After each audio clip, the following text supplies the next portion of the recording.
Welcome, folks, to the Sebastian Vettel Retirement Club Relief Podcast. Yeah, it's that kind of a day today. We're all that sad. Our hearts are completely full of sorrow, grief, but I'm just so confused about what to feel like this weekend. And that's the question we're going to ask, along with rating the Abu Dhabi Grand Prix, talking about all the major happenings, and of course, our favorite moment of the race, which beforehand, I can tell you already, is the synchronized spin between Mr. Mick Schumacher and Nicholas Latifi. But that's all the stuff that's going to be a part of this episode. Before that, though, I think we must introduce the podcast. This is actually not the Sebastian Vettel Relief Club podcast, if you didn't quite get it. This is the Inside Line F1 podcast. This is our Abu Dhabi GP review. And my name is Somal Arora. Joining me, as always, will be F1 Stats Guru Sundaram and Kunal Shah, the former marketing head of the Force India F1 team, who now works as an FIA-accredited Formula One journalist for the Viaplay network. And first up, Kunal, the question that I asked, how are you feeling? Now, what are we supposed to feel? Are we supposed to feel sad that Sebastian Vettel has seen his career get over? Or are we supposed to feel excited that there is some sort of a break? Are we supposed to feel excited for DTS coming? Or are we supposed to feel sad that, well, we no longer get to see Mercedes challenging Red Bull Racing for the next, 5 odd months? It's such a confusing time. Or are we just really excited to see Max Verstappen not dominate because he's been winning so much? Hi, guys. Thank you for that introduction. And you said Mercedes not challenge Red Bull Racing for the next 5 months. So you are technically implying that in the start of 2023, Mercedes is not going to challenge. It's going to be only a few weeks or few races into 2023 because we are 3 months away from the first laps that will be in preseason testing or shakedown or whatever they call it. But in all seriousness, what are we supposed to feel? And I don't know. I feel a void, even though I know I'm winning back a lot of weekends of my life. They're going to be free. But the void that I feel is not so much so about the on-track stuff. I think we've had a very intense season in terms of all the racing that we've seen, all the arguments, all the trolls, all the debates, discussions, and narratives shared. But like the void I feel, and I was discussing this with Mithila last evening, is what is Daniel Ricciardo going to do? And I don't mean in 2023 with Red Bull. I mean in the off-season. What is Mick Schumacher going to do? What is Leclerc going to do? What is Ferrari going to do? I mean, if Ferrari come out and win the next 10 races in 2023, it's because of the work that they've done as a team after Abu Dhabi 2022, right? So we've built up all these characters. We've sort of narrated their stories, their ups and downs and all of that. And then suddenly it's like somebody's gone and pulled the plug off the TV and like, boom, there's nothing that you can do about it. There will be some rumors on social media and the likes and some updates. But my point is, we've built this whole crescendo over 2022 races. And then suddenly there's nothing that we will know of till we straight away go to the first and only preseason test in February. And you're like, yeah, Ferrari looks quick again. And then it's like a same repeat of a story. And Mithila had something very interesting to say. She's like, isn't this the same with a sitcom like Friends? They release 10 episodes and then they're gone. And then they come back next year with 10 episodes. And my point to that is, those are fictitious characters for which scripts are written. And what we deal with are live stories and real life people in the paddock over so many days and sessions. And this is where the ratings of our episode drop because I'm getting very philosophical. My point is I'm feeling a void. I don't know about you guys. It should happen in a way. It's kind of like blocking off the internet. I think that's a very good analogy you made over there because every now and then we just need to switch off a little bit. I think that time has really arrived. But Sundaram, in terms of switching off, it feels just so odd to see Sebastian Vettel not there anymore from next year. Of course, it doesn't feel as big right now because obviously we just saw him yesterday, right? So no big deal. We still have him very fresh in our memory. But I want to talk about that for a second because now what will you remember Sebastian Vettel for? The 4-time world champion or the better person? That's a very interesting point. And the fact is that it really hit me after the race was over. And when we saw Sebastian doing the donuts on the main straight, that's when it actually really hit me that Sebastian Vettel is not going to be on the grid next year. And these were the exact same thoughts that I was reflecting upon. I'm really going to miss this guy who was, at his best during his Red Bull days, and the sort of personality that he had transformed himself into during his Ferrari and Aston Martin days. And I was just literally smiling at the screen, and I was really reminiscing all those memories of Vettel. And the fact is, I think we all will really miss Sebastian Vettel next year. The sort of farewell that he had throughout the weekend, the dinner and the track run and all the farewells that he had with the rest of the paddock. I've really not seen anyone else be celebrated so much. Any other champion being celebrated so much, and Michael Schumacher's won 7 titles, and that's really really wholesome and really nice to see that Sebastian Vettel really got this sort of a send off. Well, one question, Kunal. I think maybe next year we should sell off an idea to the Abu Dhabi GP organizers and make sure that we get Krispy Kreme or Dunkin' Donuts or something like that to sponsor the race. Because seriously, this was Donut City all around. Like, this race is just remembered for only for that, Sundaram. I'm going to actually raise a petition to bring back Brazil as the season finale, please. I know it's going to fall on deaf ears, but I would like to see Brazil as the season finale. An action packed race, lots of overtake, lots of battles to see. I wouldn't really want to see Abu Dhabi as a season ending race, but I don't think so that's going to happen. Yeah, it feels even more dull to end with Abu Dhabi. But seriously, Kunal, designated donut areas. What are they? Why are they? What are they for? It's just the weirdest thing I can possibly think of. I'm actually, just before we go to the designated donuts area, the Sebastian Vettel dinner that the GPDA had was the first time in 2022 that all 20 drivers actually were together at a social event, apart from when they were all together after the missile strike that happened in Saudi Arabia. Right. But I'm going to keep harping on that missile strike because F1 wants us to forget that there was a missile strike. Saudi Arabia wants us to forget it, but I'm not going to forget it. But anyway, yeah. So they were all together because the preseason test, Daniel Ricciardo was not there. And then the first race when they did the class of 2022, Sebastian Vettel was not there and Nico Hülkenberg was there, right? So that was the first time that all 20 drivers were together in 2022. And then they realized exactly what you said, Somal, that they gave such a good send-off to Sebastian Vettel that they realized, oh my God, we need to say see you later to Daniel, Nicholas, and Mick. So they met the next time, the next evening. But maybe they should make a ritual out of this because it was such, like Sundaram said, wholesome content, very soulful. I mean, Yuki Tsunoda was like, I loved the dinner. I don't know who paid for it, as candid as he's always been.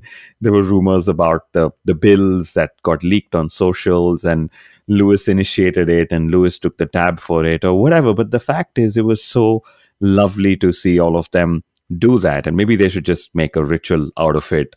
And the next time they do that, we should sneak in and put a mic in there somewhere just to hear what is it that these guys talk about when they get together. I mean, do they talk about what we think they talk about, which is something we can actually do as an episode in the off season. What do 20 drivers talk about over dinner when they meet? Maybe that's an idea for the off season. But coming to your question, designated donut areas, I think it is the first time that Formula One or the FIA has made those, right? I believe that they've been made just because they want to be very particular about where donuts are done and not anywhere and everywhere.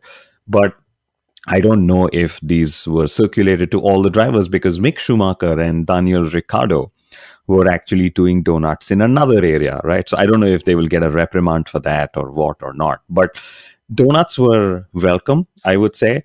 Mick being told off to do donuts was a bit surprising, but what does tend to happen is the teams are still going to drive in the post-season test starting tomorrow. So they need to look after the car, they need to look after the gearbox, and they need to look after the engine. When you do donuts, the cars are not, or the equipment is not designed to do donuts. You're stuck in one gear, you're revving the engine, and so on, right? So it's not the most natural way to drive a Formula One car without damaging it. So that could be one of the reasons why they told Mick to not do donuts. But it right now just seems that, Mick could just go say hi, and they'll tell Mick, no, Mick, you're not supposed to say hi here. You're supposed to say hi or whatever, So it's just one of those things in the Haas Steiner and the Schumacher partnership. But yeah, so designated donuts. I quite like the donuts. I like that they had a parking spot for Vettel. Will he be missed? I think yes, he will be missed. But will he be back? Lewis thinks for certain he's going to come back, and I get a feeling if a competitive drive comes his way, he's probably going to be back. That's the feeling I got. I mean, the last 5 races, he's been on fire, literally. Are you just saying this to make sure that we don't feel as bad, Kunal? Really? Because at this moment, uh, we just need something to make sure that our grief is somewhat lightened down. And knowing the fact that, oh, he could come back someday just makes it feel lighter. But I don't know. I don't know if that's really going to happen. But seriously, a word on the FI and the designated donor areas. It's like pre-planning someone doing a sick move in a party and telling them that this is exactly where you have to do it. That just takes away the whole fun of a party. What's the point? I mean, it's not like your pets, unfortunately, just littering around over the entire living room, right? These are donuts. They don't. Sure, you can scrape them off. Wait, I just made it sound more like uh, pet waste rather than donuts in the track. But the point is, you can just let it happen for the moment to feel special. This just feel more coordinated and felt more mechanical, Sundaram. I don't know. Just didn't carry that same weightage as any of the previous donut moments before. Maybe just that we've gotten used to drivers doing donuts now that we need a new celebration. Maybe a 3 point turn or something to celebrate a retirement. That's a very good point, but I think yeah, like you mentioned, it feels best and it feels nice when it's natural, and you really don't have to allot someone a designated area. But that one thing that you did mention is coordinated, and I want to talk about coordinated donuts and to top it off a moonwalk as well. That's something that I was very impressed to see, and I'm sure maybe there was some sort of an agreement between Mick Schumacher and Nicholas Latifi, saying that hey, even we are not going to be on the grid next year. So the moment I tap you, the moment I nudge you on track, spin. And he did that. And there was a very nice little moonwalk towards the end of it. And if you've probably not caught it, I would recommend that you probably find that video again, put it to half speed, and really enjoy how that spin really happens. How amazing is it, Kunal, that the last memory that we have of Nicholas Latifi in Formula One is a crash? Well, I must say, whoever has been training him about handling media has been doing a really good job, because he's been very honest. He's been saying, this is a performance sport and I have not performed. I had 3 years with Williams, but I had my worst year in the third year. And he's been honest in saying Alex Albon can drive can drive better a much more unpredictable car than I did. And George Russell definitely more talented than I have ever been, and so on. So it's refreshing. Unlike some of the other pay drivers whose fathers actually own teams, turn around and just blame the car, blame the team, blame the teammate, whoever, and move on. So it's been refreshing to see what Nicholas Latifi has been saying. And he of course qualified 20th and dead last for I think the 8th time this season. So in a way, I'm just sort of glad that he's sort of bowing out of Formula One. Just shows not everybody who steps up is ready, is able to take the challenge or take the step up into Formula One and keep performing. And Logan Sargent, I mean, he needed to have a clean weekend in Abu Dhabi to get his super license points. He did. It's a bit of a strange thing that the winner of the 2022 Formula 2 Championship, Felipe Drogovic, who, by the way, has been driving that MP Motorsport car fantastically well. Because if you compare him to Clement Novolak, his teammate is not even, I think he's 14th in the Drivers' Championship, right?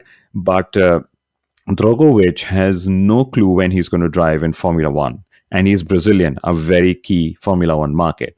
But Logan Sargent, who I think he was 4th in the Drivers' Championship in the end, if I recollect. Has a confirmed seat because, hey, it's American and we need to get an American driver in the team. So, yeah, I'm not saying that it's a bad thing. I'm just stating a fact. And that's just how the business of motorsport and Formula One has been running all these years. One very interesting fact is that in the last 30 years, we've had only just one full season where an American driver has raced. I think that was 2006. But in the last 30 to 32 years, we've really not had one full season with an American driver. And I think 2023 is finally going to be that time when it happens. Yeah, I mean, it's great for Formula One that we get to see an American driver, but someone who's finishing 4th in Formula 2, really, is that how it works? And that's also not been one of the best years in terms of Formula 2 talents, because in 2018, we saw Albon, we saw Russell, and we saw Lando Norris all graduate from the same class. And that's when even the third best driver in, let's say, Alexander Albon, you can see some show quality in it. But I don't know, with Logan Sargent, it's interesting what's happening. All I can say is that is he really going to be an upgrade on Nicholas Latifi is going to be a major question. From what we've seen so far, it's hard to really tell. Of course, he won't crash as much, but yeah, it's absurd how things are going on. But on a lighter note, isn't Logan Sargent the most American name in the world, Kunal? Like, if you hear Logan Sargent, you can't be doubtful that this guy is not from the US. Like, it's proper American moment, isn't it? It is the most American moment. I actually love the last name, I must say.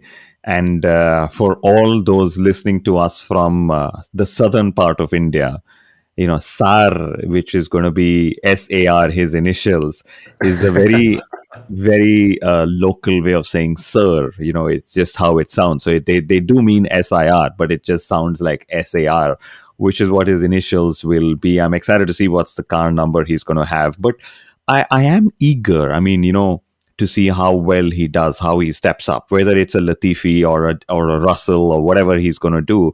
I am eager to see how he steps up. And I quite like the fact that there are other teams coming to Williams' assistance here. I mean, Alpine has turned around and said, we'd love to give him a ride in our TPC car, which is a 2021 car.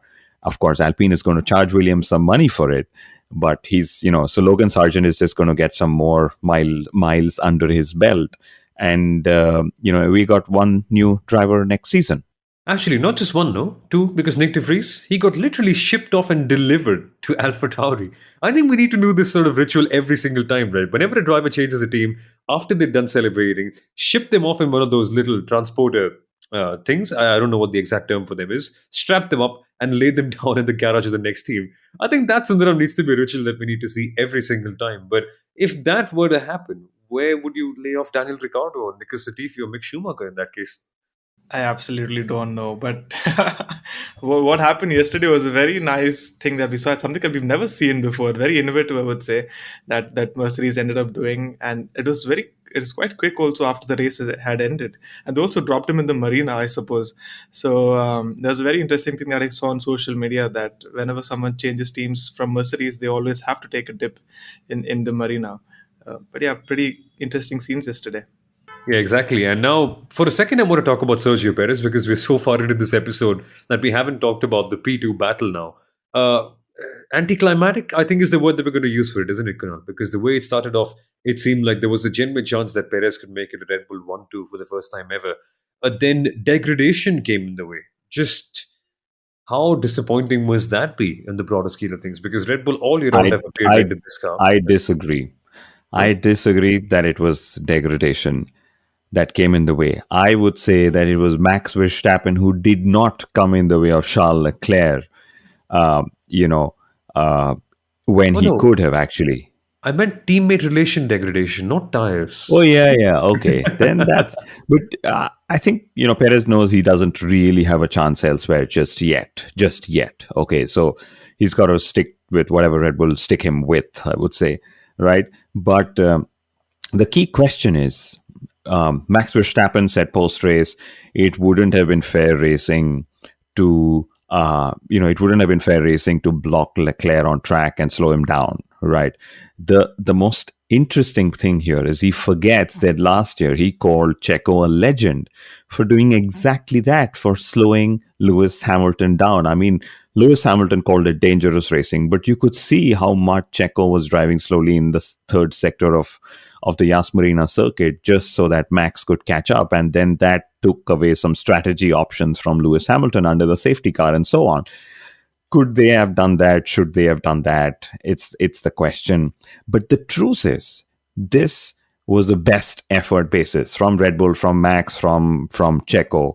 And I'm just glad that they didn't do something more farcical like, okay, Max need to give up the win for Checo Perez, because Max with 15 wins in the season is far more a stat you'll remember than, hey, Red Bull got their first 1-2 in their championship. I mean, they're still a champion team despite not having a 1-2 before. So why are we suddenly wanting a 1-2 this time, right? But talking of Max's 15 wins, he scored 15 wins in one season, whereas Jenson Button scored 15 wins over his entire Formula One career. Just to keep that in perspective. Oh, you didn't have to kill off my championship heroes or my childhood heroes' career like that one. Yikes. But remarkable how disappointing the season has been in terms of a competition perspective and how it actually played out. But that's on the championship front. Down below Sundaram, there was this amazing little battle that we all really forgot that eventually played out between Aston Martin and Alfa Romeo. And at the very end, they're now tied for P6 with 55 points. But Alfa Romeo, I think for the first time in forever, have finished above some place like P8 because they finally gotten P6 in the championship. In terms of trajectory, it's hard to see them climbing back up because the team that they're fighting against, Aston Martin, have just had a remarkable resurgence in points. But regardless, from where they were last year to get to here, it's just frankly fantastic. Even Haas getting to P8, it's like the stories of last year, all the disappointments have been reversed for all teams barring Williams, that is. Yeah, good point. Because we would always see a team like a Toro Rosso or an Alpha Tauri being there in P6 or P7, and they've actually dropped down to P9 this year, which is very, very astonishing. And a team like Haas finishing P8, and then Alfa Romeo and Aston Martin. I mean, in fact, Aston Martin were in ninth after the summer break, and over the last, I would say, 10 races or so, they've accumulated close to 35 points, whereas Alfa Romeo have taken just 4 points in the last 10, 12 races. So an incredible resurgence to be equal on sixth with Alfa Romeo, which makes things very interesting for next year as well. Yeah, it's going to be fun. But now with Fernando Alonso coming in there, I think the whole mixture is going to be even crazier. We've been constantly talking about it on the podcast, right? For how long can Fernando Alonso keep up the charade of being a nice guy and being a good teammate? At Alpine, we saw that happen for, 1 year and 1.9 years, you could put it that way. It only started to go off with his best friend in the last couple of races. But now, Kunal, he has to suck up to the owner's son. Not suck up to him, but at least not pull up a conflict with him. That, I think, is going to be the biggest story to watch for the course of the next couple of years. Apart from, of course, Alonso looking to kind of fight with the entire world, which is just persistent at this point. I think I would reverse the question. Will the Strolls risk upsetting Fernando Alonso? I mean, that guy is in so much of a fire, right, that you don't want to take him head on. And I think Lance Stroll, of all the people, Vettel is a very easygoing, very likable, very friendly character, fighting over 1 point or not. But I don't think Alonso will be such a little walkover. And it's unfortunate that, Alpine, of course, got P4, but Fernando Alonso had his sixth retirement of the year, sixth DNF or something. And he pointed out in Australia and some of the other races, he had issues even going into qualifying. And then he asked a very important question. How is it that it was just my car facing all the challenges? And despite all these challenges, he was 10 or 12 points, maybe less than 10 points away from Esteban Ocon in the championship. So a fantastic season overall for Alonso. And, if he keeps continuing with these results, who's to say that he's going to stop anytime soon? I mean, I would love to just see him drive and drive and drive, because it's a delight to watch him drive, I would say. And another delight, and I'm going to move on now from Alonso in Abu Dhabi, was Ferrari's pit stop strategy for Charles Leclerc. They knew that they had to beat Perez on strategy. They knew they had to make the one stop work. They knew they had to get Perez to make a second stop and all of that. They called a dummy, they made Perez pit, and they sort of made it work for Charles Leclerc, which is fantastic. The funny part is they have gone on and on in every media interview how they nailed the strategy to perfection, how they called a dummy and they fooled Red Bull and Perez, right? And the truth is, yes, they wanted to use the races towards the latter half of 22 in sharpening their strategy and operational skills and so on. They've finally done that, but it's taken them some time. Other teams do this time and time again, just that they don't really end up talking too much about it, if I may put it that way. But credit where it's due. I think if that's what drives Ferrari up, public motivation and the media saying good things and telling people like Red Bull and Hannah Schmitz and the team, saying, haha, hey, for once I fooled you.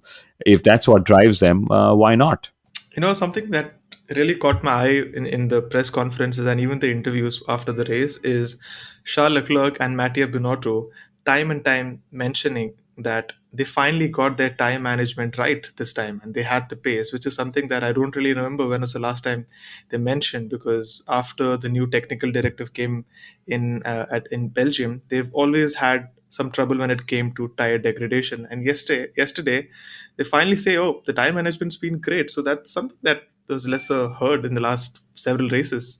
Yeah, you're so right about that. I was actually very intrigued to see that happening all the way through, and for once, Ferrari actually being on the upper hand. But this just again raises another question about the tire, not the tire, I'm sorry, but the car philosophies and designs, right?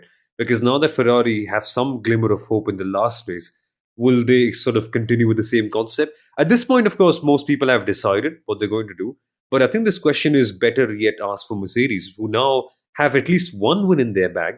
Shame for Lewis Hamilton that his Undertaker-like streak has been broken down. But sure enough, they have won a race. They are seeing some sort of progress with the car. We saw that one big spike in Brazil and it's back down once again in Abu Dhabi. So there's just big confusion, right, Kunal? At least, or so it may seem for us. Just where does Mercedes go for 2023? What sort of concept do they apply? And what happens next? Because this for them is the most uncharacteristic year. But in terms of human personality, sort of, we can see that they've pushed way beyond anything else. They've had amazing results. And from where they were, surely they've come ahead. But just what happened in Abu Dhabi that really curtailed them so far? I think I'm going to summarize what Lewis Hamilton said. He said that they started the year with a car they didn't want, and they ended the year with a car they didn't want. And, at the end of the day, no win this season, no pole position for the first time in his career as well. They had porpoising back bothering them in Abu Dhabi as well. So it was just general, I would say, yeah, it was a general Mercedes performance that you didn't see in the Americas. Maybe they just perform well in the American time zone. I mean, that's what the Austin upgrade did to them. So it was just down to that. And F1 Stats Guru put up a very interesting stat on our chat board right now, saying in the 2022 Abu Dhabi Grand Prix, Lewis Hamilton, Fernando Alonso, and Sebastian Vettel retired. Of course, you got to understand the meaning of that message, but that was a very interesting stat. But yes, coming to Mercedes, Toto Wolff, we're going to bounce back. We're going to fight at the front. He's trying to say that to, of course, warn Red Bull. Lewis Hamilton said at the start of the year, "You've not seen the best part of me yet." So that's what we were hoping to see in 2022 as well. But again, like I said at the start of the show, so many narratives. How are we going to keep following it? We'd love to do that, right? Because suddenly, in February, when you see people, you will see a different side to them, and you're like, "Hey, what happened to you? When we saw you on the 20th of November, this was a little different, or that was a little different." But that's just how it goes in Formula One. And I love the question that you asked about it, Kunal. How are we going to follow it all along? What are we going to do in the meantime? And luckily for that, we've got tons of interesting content coming up on the Inside Line F1 podcast, starting off with our end of season awards. So we're going to have a big review that we record in person, which means that we're able to do more banter in there as well. And we kind of rate out the most, let's say, non-obvious award categories for the entire year. That sort of banter parody awards happens in a week's time. So that'll be incredible fun as well. But then over the winter, we're going to have special episodes and special interviews also coming about. So stay tuned on the Inside Line F1 podcast for that. The season might be over, but the fun is not over yet. So subscribe to us on all of our platforms, or whichever platform that you listen to the Inside Line F1 podcast on. And to interact with us over the winter on social media, you can check out the links in our description. But now, folks, it's time to head back in our cave for one day and cry about Sebastian Vettel's retirement, and then simp over the new winter test once again. Bye, folks. Have a good time. Enjoy the weekend. Bye-bye.